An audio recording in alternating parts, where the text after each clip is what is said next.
Oke, kita semua kan pengen dunia ini jadi tempat yang lebih baik ya. Tapi gimana caranya? Nah, buku taruhan besar dari Rajiv Shah ini ngasih semacam panduan.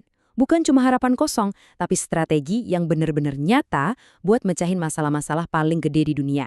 Yuk, kita bongkar bareng-bareng idenya.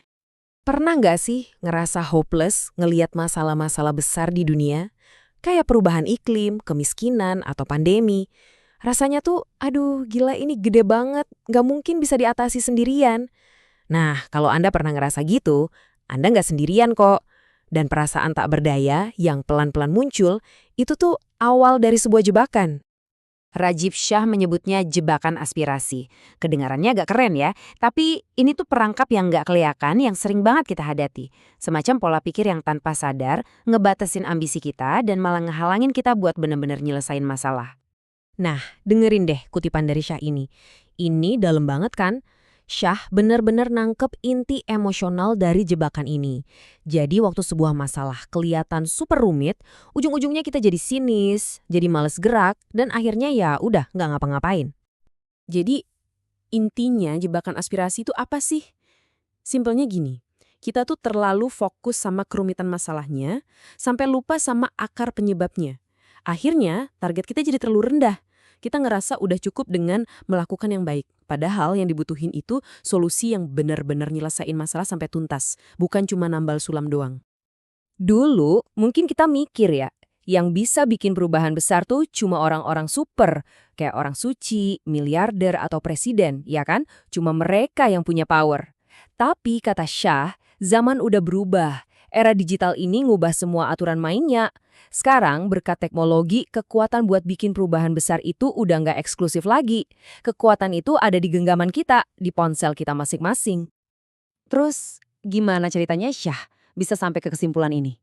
Jawabannya tuh bukan dari ruang rapat yang mewah loh, justru dari pengalamannya langsung di pedalaman India.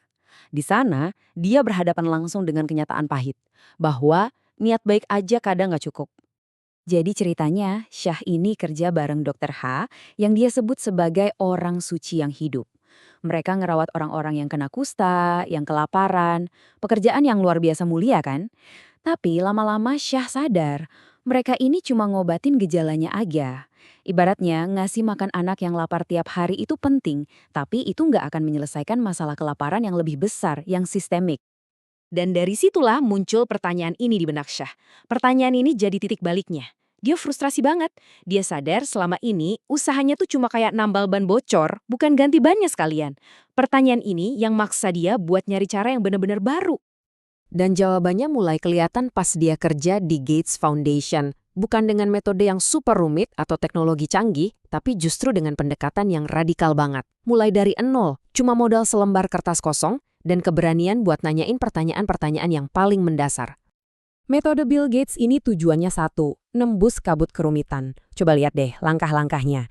Hitung ulang matematikanya, itu maksa kita buat ngecek lagi semua asumsi lama yang mungkin udah salah. Nah yang paling unik itu gunakan tongkat sihir. Jadi kita tanya ke orang yang paling skeptis sekalipun, oke, kalau lu punya tongkat sihir, apa yang bakal lo lakuin? Ini jenius banget, karena langsung mengubah obrolan dari kenapa ini nggak mungkin, jadi gimana kalau kita coba? Oke, jadi setelah mereka ngitung ulang semuanya pakai metode tadi, berapa sih biayanya? Jawabannya ada di angka ini, 39 miliar dolar.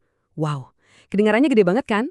Tapi, ini adalah total biaya untuk memvaksinasi setiap anak di negara-negara miskin.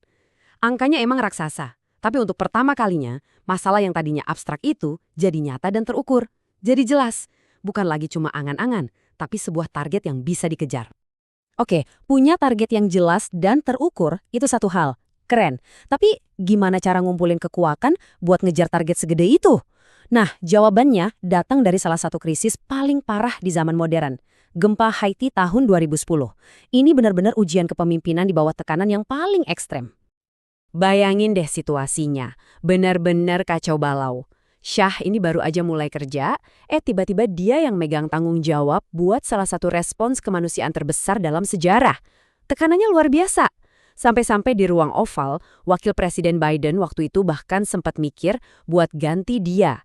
Gila kan? Benar-benar diuji habis-habisan. Dan di tengah kekacauan itu, muncul ide briliannya. Biasanya kan di pemerintahan, naluri pertamanya adalah menguasai atau ngontrol masalah. Pengen jadi yang paling bertanggung jawab. Tapi Shah ngelakuin kebalikannya. Dia sadar dia nggak mungkin bisa sendirian. Jadi dia membuka pintu putar. Maksudnya, dia ngundang semua orang buat masuk, buat bantu. FEMA, militer, LSM, siapa aja. Bahkan kalau itu berarti aliansinya jadi berantakan.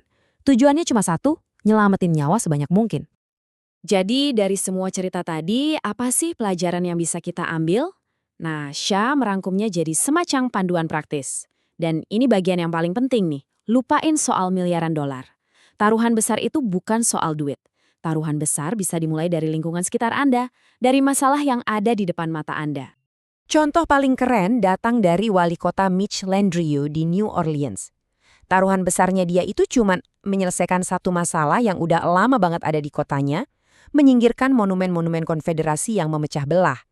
Dia bangun koalisi yang luas, dia hadapi perlawanan yang sengit, dan dia berhasil. Ini bukti nyata kan? Bahwa taruhan besar itu soal pola pikir, bukan soal seberapa besar anggaran yang kita punya. Nah, inilah inti dari pola pikir taruhan besar. Coba deh perhatiin 2 poin kunci ini. Buka pintu putar dan lepaskan kendali. Kedengarannya aneh kan? Kayak kelemahan gitu, tapi justru disitulah kekuatannya. Ini bukan tentang jadi pahlawan super yang kerja sendirian, tapi jadi semacam platform yang justru memberdayakan orang lain buat ikut bergerak. Itulah cara sebuah ide kecil bisa jadi perubahan skala besar. Pada akhirnya, pesan dari Shah itu sederhana tapi ngena banget. Kondisi dunia sekarang ini bukan sesuatu yang udah final. Perasaan tak berdaya yang sering kita rasain itu sebetulnya pilihan, bukan takdir. Jadi, pertanyaan yang dia tinggalin buat kita semua adalah, kalau kita semua punya alat untuk menciptakan perubahan, taruhan besar apa yang akan kita buat? Apa yang Anda tunggu?